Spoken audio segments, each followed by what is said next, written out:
Think big, huh? That's what I'm doing. Wish me luck.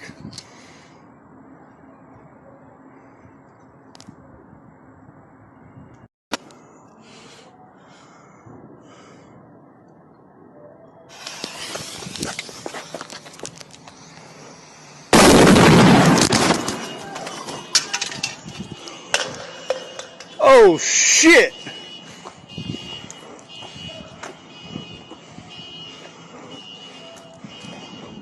Holy shit!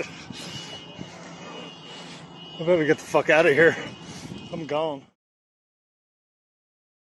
Yo, what is up? It's your boy Random Content coming at you with some more content. Today I will be showing you how I made the crackhead device 2.0. So without further ado, let's get into it. So a little context.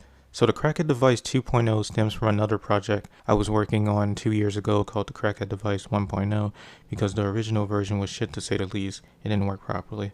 So I decided to come up with a better and more reliable version called the crackhead device 2.0. And for those of you wondering what a crackhead device is, it's basically a flamethrower made by me.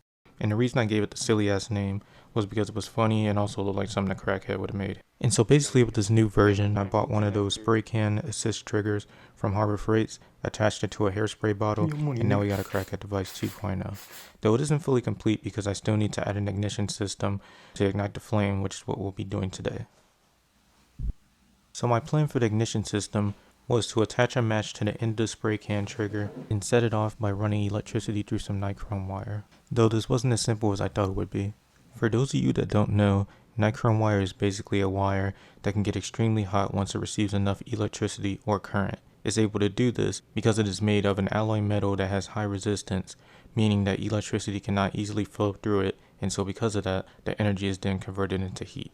And at the time, I wasn't aware that this stuff requires certain things in order to work. Like for example, I had to use certain amounts of energy and current.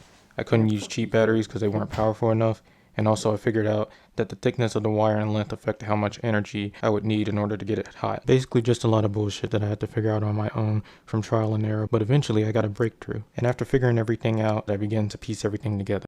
I first began making the ignition system for the crackhead device by taking apart a dead 9-volt battery for its connector and then soldering on some wires from an old phone charger.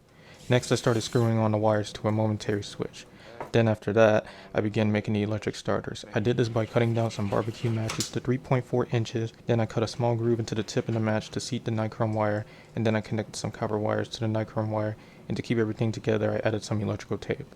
The ignition system was now finished, but then I came to the realization of how the fuck was I going to attach this thing to the flamethrower, and I decided to take apart a pin, zip tie it to the flamethrower to hold the match, and I taped the switch to the grip. It was a very crude setup, I know, but it was only a prototype. It just needed to work. Okay, so basically this thing is finished. I will not be testing it today because it is nighttime. I will test this tomorrow. So yeah, I'm done for today. So here's the basics on how to set up the device. You first plug in a 9-volt battery into the ignition system. Then after that, you seat a match into the match holder. And finally, you connect the wires from the match to the ignition system. The device is now armed. Now because I don't know how to fucking film, on the first try you can barely see what I was doing, but the flame went out before I can even do anything. But on the second try it actually worked, as you can see here, but then it goes out again. I came to the realization that the hairspray was setting on fire, but also putting out the fire at the same time, which confused me. On the third go, I eventually fixed my lighting error, and you can actually see what I'm doing, and the crackhead device works pretty good, but eventually the flame goes out again. On my final go, I decided that burst firing the hairspray may keep the flame from going out so easily, and it did. I managed to use the thing for a good minute before putting out the fire myself, because this thing honestly scared me a little bit. I don't know, I just had this idea that it might explode on me if I used it too long like this. Anyways, I was honestly pretty impressed on how good this thing worked for being a prototype. Everything honestly went perfect, except for the filming issues, and it didn't kill me. Anyways, and that's the crackhead device 2.0. I really like the ignition system I came up with. It's so easy to use, like literally just press a button and start a fire in an instant. That's all I got to show y'all. If you liked the video, make sure to subscribe and hit that like button. It really helps me out a lot. Alright, peace.